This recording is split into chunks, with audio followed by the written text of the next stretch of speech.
So what does the pub market look like? Arguably, there is no other property sector that has faced more challenges than the pub sector in recent years. The sector was, of course, dramatically affected by the effects of COVID-19, and then the economic challenges of the cost of living crisis have continued to challenge the financial viability of the public houses as a whole. There have also been other challenges too to this sector, some being as follows: change in social habits. I'm sure you will have all noticed since COVID, people go out earlier and go home earlier. This is having a dramatic effect on the nightclub sector, but that's for another day. Increased gas and electricity costs. Well, you have to keep the public warm if there is one person in it or 50. And more recently, there is now the whammy of the increase in minimum wages and NI contributions. So what has this meant? Arguably, the pub sector is the one property sector that has had to adapt most in recent years just to survive. There have also, of course, been casualties along the way, and you will have seen various national press headlines of the number of pubs that are closing each week. As detailed above, the sector has had to look at how it can make itself leaner and adapt to social change. Many pubs have made the decision that they do not open on a Monday or even a Tuesday. And as detailed above, I'm sure you will have all experienced, like me, the feeling of the pub closing at 10 p.m, which is particularly difficult if you're a night owl like me. It has meant that pubs have now had to offer an experience to its consumer more than it ever did before. And this is generally based upon a food offering and a chef with a strong reputation.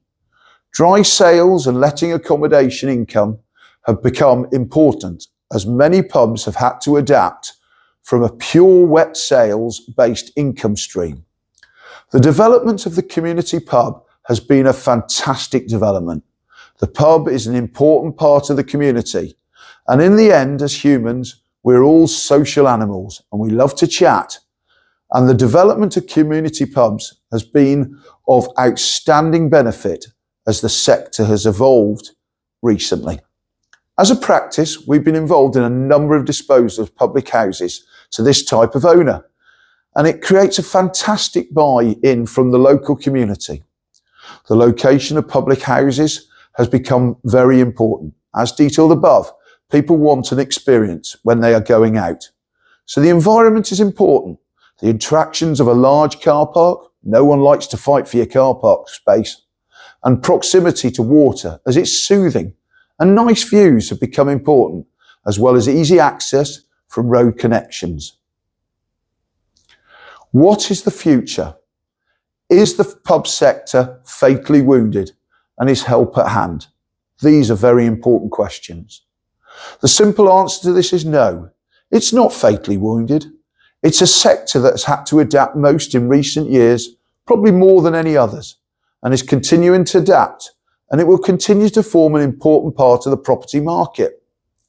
Challenges, of course, remain, including the recent increases in NI and minimum wage for a sector that is strongly reliant on a workforce of generally low income base. The sector, though, is evolving and adapting and remains the heartbeat of the village or the town, as seen by the development of the community pubs as detailed above, showing how important it is to have a good pub that you can visit on your local doorstep.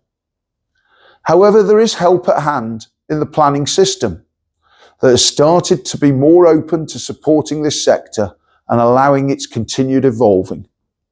You often see now incorporated within a pub, a post office, a village shop, or an off-site catering business, or another bolt-on in the commercial sector.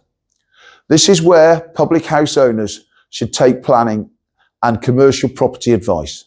This is particularly important if closure at the end remains the only option for the public house that is currently trading. The sector, like others, needs the government to look at the rating system, which again penalises public houses, as the rateable values are based on historic business performance and not the new world of trading performance that public houses are now experiencing. But again, the joys of the rating system is for another day. For someone like me who loves a good pub, I'm pleased to say that the sector remains very much open for business. Excellent. Anyone more, or will you have